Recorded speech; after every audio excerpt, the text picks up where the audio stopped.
Welcome to Winbrook Pride, where we experience, explore, and engage in art, communications, culture, and entertainment. Today, we're going to take a look at the White Plains Youth Borough Saturday Academy, where they go for academic excellence, structure, and discipline. They are under the tutelage of Frank Williams and Ray Tribble. Let's go to the White Plains Youth Borough for their Saturday Academy.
Program and what it means to you.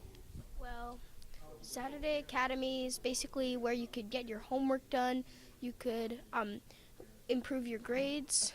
If you have honor roll status or above, you could go to rec. If you have below honor roll status, you would have to work on your homework to improve your grades.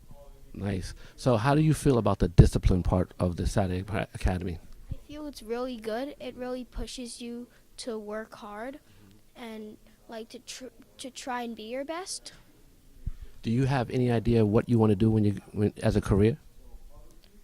No, not yet, but I know that it will be great. Okay. So what are some of your passions? What do you like? I like to play basketball. I like to draw. I like to do homework. I like to study for tests. You like to study for tests? Yes, I do. Wow. So what are some of the reward incentives that gives you that push for academic excellence? Well, my mom pushes me to be my best. Like, she motivates me to try hard. Also, like, to study. She would help me study sometimes. And what are some of your favorite subjects? Math, ELA, critical literacy, social studies, all of them. I like it. So let me just ask you, we have Calvin with us. Calvin, what grade you in? I'm in 8th grade. 8th grade. So tell me tell me what you like about Saturday Academy. I like how I can come here and do my homework and then be around other people that's going to make me do better in school and things like that, because this is like a brotherhood and we all treat each other with respect and kindness. Wow, that's awesome. So I saw them give you some type of award this morning. What was that about? That's because I achieved high honor rolls. That means I had in all my classes A's or better. Nice. So let me just ask you: have you progressed since you've been here? Like, were you high honor roll before you came? I wasn't high honor roll before I came. I was like honor roll, but I still was doing pretty good. But this has actually helped me progress in school. So it's working for you. Yeah. Nice. So what are some of the disciplines that Saturday Academy kind of institutes in terms of gives you as a student? What are some of the disciplines that they give you? Like in 4th grade and things like that, they teach us like not to talk when other people are talking, because that's like a hard problem in 4th grade, because you want to talk while the teacher's talking. And also they help us with public speaking. Like sometimes we have to go up there and stand and speak to the rest of the group. Wow, so it helps you with your public speaking and your self-image and things of that nature. So there's a pledge that we heard this morning. Can you repeat that pledge? We are the young men of Saturday Academy. With a great future, we are committed to excellence, strengthen our community and ourselves. We will help each other succeed. Awesome, awesome. So do you have any friends inside the academy? Yeah, And do you guys push each other? yeah, to do better and get better grades in school. Just give me an example of how you push one another. Like if we see one person struggling in a subject, we may help them because we're probably taking the same class as them, and then they help us do better because then we also want to try to compete against them to see who gets the better grade. Right, right. So as you know, in the real world, when you grow up and you start getting jobs and things of that nature, you know, the world's very competitive. So I guess with Saturday Academy, it helps give you an edge above the rest. Like, for example, there's a lot of young men your age at home sleeping.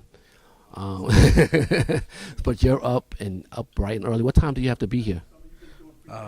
Well, sometimes I take the bus. The bus usually arrives at 10 o'clock, but if I don't take the bus, I drive here, and I drive here usually maybe like around like 9:30. So you're in the eighth grade. You have your license? No, my mom drives me here. Okay. Okay. Here we have with us is Tristan. Tristan, how old are you? 9 years old. 9 years old. What grade you in? Fourth. Fourth grade. So I understand that you're new to the academy. Can you tell me what you like about it? I like that they give us work. They let us go to coding programs like Microsoft. We work on coding with Dr. Ardito downstairs. Now, when you say coding, is that programming? Yes, it's controlling pieces to make it move or do things. Wow. Okay. Computer program. Wow. Nice. Nice. So you have to get up early in the morning. Do you like it? I don't like getting up early, but it's something I have to do to get better. I'm a good student, but I come here to get better. Nice. So there's a discipline piece that pushes you, Morning, yeah. right, to get up in the morning to enhance the good grades that you already have. So what are some of the things that you like?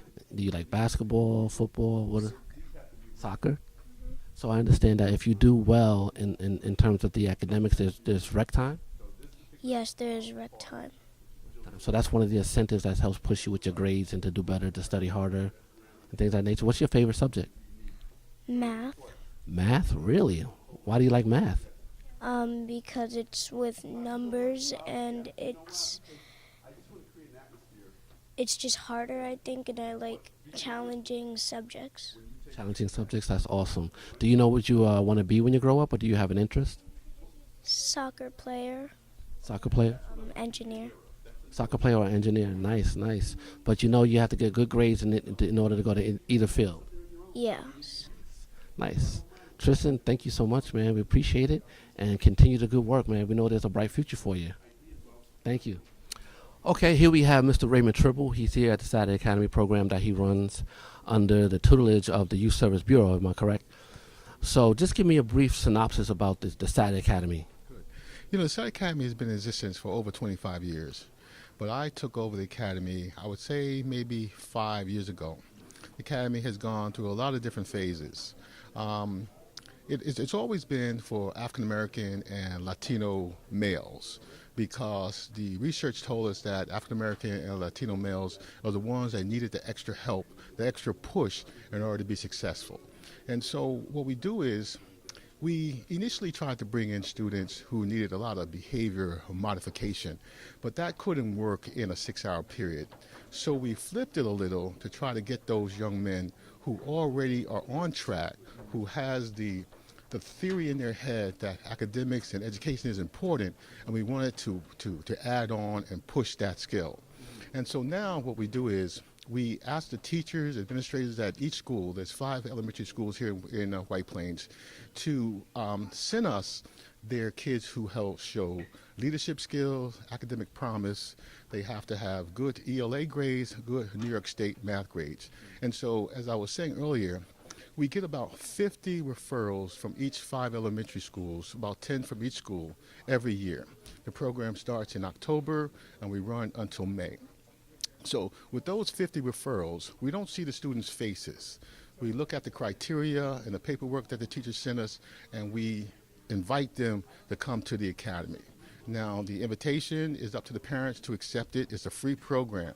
So we let them know that we're going to push your student, we're going to give them homework help, we're going to talk about the importance of education, we're going to just make sure that they have good character, we're going to teach them chess because chess is a game of strategy and a game of patience, and so we're trying to give them all those tools that they need to be successful. I want to ask another question.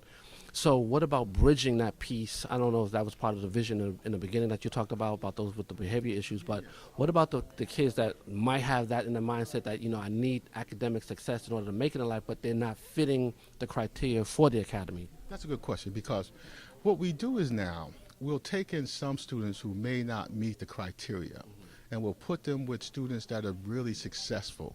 And the theory is that if they're around a group of kids that are successful, they're going to rise to the occasion. If you bring in a C student and you put him with an AB student, he has no choice but to rise to the occasion. Right, right, exactly. I like that. Do with these young folks. Right. Because it's that peer thing. Exactly. Because, negative peer pressure is all around you. You understand? It's easy to fail. But if you see people, students like yourself, who's going to push you and who's going to encourage you, we have a policy here. Anybody can speak. There'll be no bullying, no criticizing anybody. And as you saw earlier, we applaud success.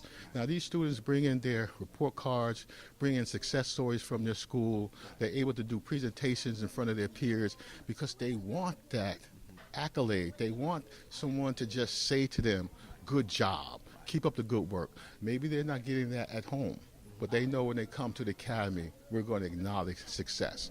Nice. So it sounds as though there's two things happening here. A lot of things actually happening.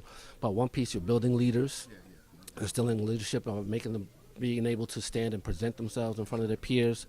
But there's one of the questions that I had in my mind that, as I was talking to the students now, it's Saturday morning. That's right. You got to get up early on Saturday morning. How do you feel about that? What's going on with that? So go ahead and elaborate on that piece. Yeah, you know what? And I always say to them, we got to create an environment, and I say to the staff, we have to create an environment that kids want to be here. They feel safe. They know they're not going to be bullied. They know they're going to be encouraged. So it's up to us as the staff to create that environment for them.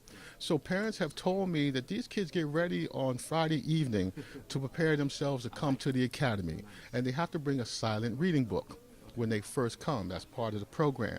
So when they come in the door, they're silent reading, and they never know when they're going to be called to come up and present what they're reading, a beginning, a middle, and an end, because comprehension is everything. If you're just sitting there reading but you don't comprehend what you're reading, it's wasting time, right. The question being, why do they come? They want to learn, they've been encouraged, they got the idea in their head that academically they could be successful and be what they want to be if they do good. Because Latino and African American students, we are already behind the 8 ball in a sense. Right. But yet, if you get it in your mind early that you're going to be a person of good character, you're going to go to school, hand in your homework all the time. If the teacher gives you a grade that you're not satisfied with, you go back to that teacher and say, can I take that test over again? I'm not satisfied with this. How many students go to the teacher right. for extra work? Sounds like my college career. You know what I'm saying? Or tell somebody that I'm not satisfied with this C.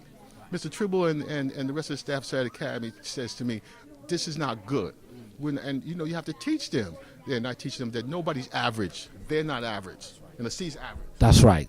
You go to school and you just average, you wasting your time. You need to be successful. And the teacher has to know that you want to be a good student. I want you to say that again about the average piece, because I hear that so many times from our African American brothers and sisters, especially our boys, man. They say, but I got a C. That's nothing. That's average. You can't be average in this life. You can't be average in this life. I'm glad you brought that out, because for some reason, I hear that echoed over and over again, that we get satisfied with the C's.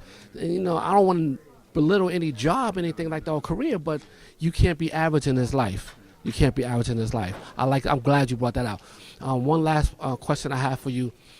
So what does the Saturday Academy do for you as a leader in this community, as somebody that's pouring into our young people who obviously has a passion for it? So what does that do for you? appreciate that question because I do have the passion for it. Being an African American man at this point, I grew up right here a couple blocks away on Lake Street. And, you know, it was always instilled in me with my father being from old school, go to the teacher, get homework, even if you don't have homework. You know, he made us get homework. My brother and I thought that we were good basketball players. He made us sit out a whole season because our grades was not on par. Now, we didn't like what he did for us at that time, but later on as men, we had to go back and thank him and appreciate him for encouraging us and pushing us to do those things. Those were the messages I tried to instill in these young men. Back to the question, I love coming to encourage them. I lay up at night sometimes thinking, what is going to be my message of the day to these young men? How can I encourage them? How can I motivate them? And for them to trust me, you understand, for me to be a person of good character, you know, a role model. You understand what I'm saying? I don't ask to be a role model, but if they look at you and you come here and you're with them every day, you're put in a position of a role model. And so I'm encouraging them, and they see me, they see my staff. We all dress for success, and just like they do as a young age. And I just want to encourage them, Steve, to be the best that they could be, because me growing up at a housing project on Lake Street, I'm doing pretty. I was able to go to college, able to go to grad school. I have a good job with the city right now. They could do bigger and better things than me. You feel me? I hear you. Bigger and better than I do. Because today, in the technology age, it's all about coding and technology, and jobs are being lost, but certain jobs can't be filled because the people don't have the right background or skills to fill those jobs with technology. They are the future, the technology age. They got to know how to code. They got to know how to be a good math person. You know, math and science is like critical. Very critical, very critical. To know that, and so we push that, and some of them want 2 hours of homework, Steve, as I said. They ask for 2 hours of homework because in this day and age of 2018, a lot of these kids still don't have computers at home where they could go and do their homework and their projects and print out stuff. And so we offer that opportunity for them here. And thanks to the Board of Ed, because we're able to use the classrooms, the computer lab, the cafeteria, and we serve them lunch, and we do bring in chess instructors and other instructors to help them out. So, you know, it's a good environment. There's no bullying here. There's no putting anybody down here. And we try to encourage them to come and just be the best that they could be and be prepared for the week to come. You have it, everybody. This is Mr. Raymond Tribble, the man, the myth, and the legend. My brother, we really do appreciate you investing in our kids, man, and doing the hard work that you do.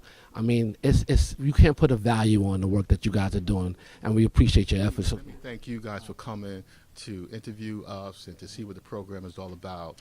And, you know, power to our great Alpha fraternity incorporated, because that instilled a lot of character and stuff in us as brothers. And as you see with our pledge going on around here in a minute, I want to put that piece in them as a brotherhood, you know, to help each other. You know, if I fall down, I don't want anybody laughing at me. I want you to run over and help me get up. You understand? And so that's what I'm trying to instill in them, is a brotherhood here of academic proportion, you know, to help each other succeed. And that's what we're trying to do, brother. Awesome, Brad. Thank you, man. This is good. So here we have Mr. Robert Tuck, the education coordinator here for the Saturday Academy. Mr. Tuck, just tell us a little bit about yourself first, and then we'll talk about, you know, your role here. I grew up in White Plains, went to elementary school here in White Plains, Rochambeau, Highlands, graduated from White Plains High School in '69, went to college in Fordham in the Bronx, and then went to graduate school in Texas. Then I came back and went to, where'd I go? Manhattanville for my teaching credentials. But it's been a good journey. And so now you're a teacher in where, Mamaroneck? Mamaroneck Avenue Elementary School here in White Plains, and I work with fifth graders. Okay. So your role here at the Saturday Academy? Well, we try and make sure that young people are grade level oriented towards their ELA material and math material. Sometimes some students need more than others, but we make sure that everybody reaches benchmark requirements here in White Plains. Okay. And so do you look at they bring their grades in, you take a look at them, how do you gauge them actually? Yeah, it's a combination of looking at their grades, looking at the individual, and then talking with the teachers sometimes and the parents. So everybody's on the same page. Wait, so you actually talk with the teachers and the students here as well? Oh, absolutely, absolutely. Everybody has to be on the same page. So we work in the best interest of the young person. Wow, I think that's commendable. That's awesome. When I was growing up, I didn't want nobody talking to my teachers. I brought the work home. No, it's good. It's generally positive. That's because I knew I had bad grades. No, but it's not about it's about an attitude and doing your best. Right. The grades make a difference, but it's always, we stress, do your best. And once you do your best, you're going to be fine. Wow. Yeah. So what are some of the core areas that you might find some of our students, African American and Latino students actually struggling in? Well, a lot of times it's the math and it's reading comprehension, but that develops over time. That's something that's just an ongoing endeavor. That's never anything that's just automatic. You read more, you do more. Hands-on print, stuff on the computer, different strategies, different tools, and generally it gets better over time. Now, one of the things I find that a lot of parents are struggling with in today in terms of raising our kids academically is that how they taught the kids us math is not how they're teaching math today. So how do we kind of bridge that? Well, it's not an easy bridge because a lot of times this is material that's first impression. And so the teachers get it first time, the students get it first time. But education today in this world is a lot different. So they want you to do 3 things instead of 1. Back in the day, we used to do 1. So it's doable, but it takes time. And it takes young people to be focused. So we just make sure they're... Now, let me ask you a question. So what does actually coming and being a coordinator of education here, what does that actually do for you? Well, it gives me a good feeling of trying to help those, because I got helped. I didn't do this by myself. Right. I'm not where I'm at by myself. People helped me. So I'm grateful. I'm sure I was trying to give back, and this is an opportunity to give back and be knowledgeable about what I'm doing. Right. Wow. Thank you so much, Mr. Tuck. To Mr. Robert Tuck, Education Coordinator for the White Plains Saturday Academy. We think you're doing a good job, man. Thank you very much. Appreciate you, man. Okay, thank you. Have a great day. Yusuf Ardito, who's in charge of the STEM program at the Saturday Academy. Dr. Ardito, just tell us a little bit about yourself. Sure. So I'm a professor at Pace University in the School of Education. I train new science teachers, but I also train people to work with technology in their classrooms, and so a lot of robotics and coding and those kinds of things. So that's the part about me that's relevant to here. And what's the age group that you train here at the Saturday Academy? Well, I work with the boys in grades 4 through 8. Okay. This morning we're here with 7th and 8th graders, but in previous weeks I've worked with grades 4, 5, and 6 as well. Okay, and what exactly do you train them in? Well, I would say it's less training than giving them an experience of some programming. So here with the 7th and 8th grade boys this morning, what we're working on is they're working with a robot and programming the robot to follow the lines around the basketball court. Okay. And they're all kind of at different levels of struggling with it, but that's what we're working on this morning. Right, I can understand that. So, and about how many kids? Well, there's about 20 kids here this morning. Okay. In the 7th and 8th grade group, there's about 15 to 20 kids in each of the other grade levels. So we've worked with... What is, as a young man, the takeaway from coming here to the STEM program at Saturday Academy in terms of learning robotics and coding? What is the takeaway? Well, I would say I have 2 kind of goals. The first goal is that they have a real exposure to what is it to try to solve a problem through computer programming. I feel like computers are everywhere. We're always interacting with software. And usually we are consumers, right? So we play games or we send emails. And I want the boys to have an experience of what's going on behind the scenes because I think that's important. But the second part is that, some of them may go on to be computer programmers and work in those kinds of fields. But I think that the biggest advantage to this is teaching them to do some real problem solving. So like the thing they're working on today, which is following lines, the coding part isn't that complex. The hard part is really the thinking behind it, what's really happening. And that's the part that I'm really the most interested in with them. So as opposed to just playing video games or just experiencing this whole new age technology thing, is about understanding what's going on behind the scenes. That's right, and having some control over that, right? Like right now, my phone buzzes, and all I can do is kind of respond to the buzz, as opposed to being the person who made the app, right, or at least understanding how it's working. Right. And it's interesting because I watch the boys, and where they get struggled, and I work with them a lot, is where they get stuck is they take it out of the box and it doesn't work right away. They don't know what to do. And I think that's just kind of an indicator of, I'm used to just dealing with finished products, not being the person who finishes them. So you'll watch if you watched this morning, they'll reach a certain level of frustration. You could tell when they do because they'll start getting really distracted because they're just not used to building things for themselves mostly. Wow, I think that's a commendable observation because I do know just by raising young men. Sometimes you tell them to go look for something, they'll barely look without really digging around to find something. Yeah. And they say, I look, I can find it. When you go over there, it's right here. Yeah. Or here's how I found it, right? That's really the thing. And Right. in fact, they just happened with a pair of boys. The screen, they're coding in a software program, and it didn't look the way they thought it would be, so they just raised their hand waiting until I came over instead of, they'll just play around. It's not that complicated, but so it's that mindset I'm trying to also make a dent in. Right. That they're not just passive recipients of things.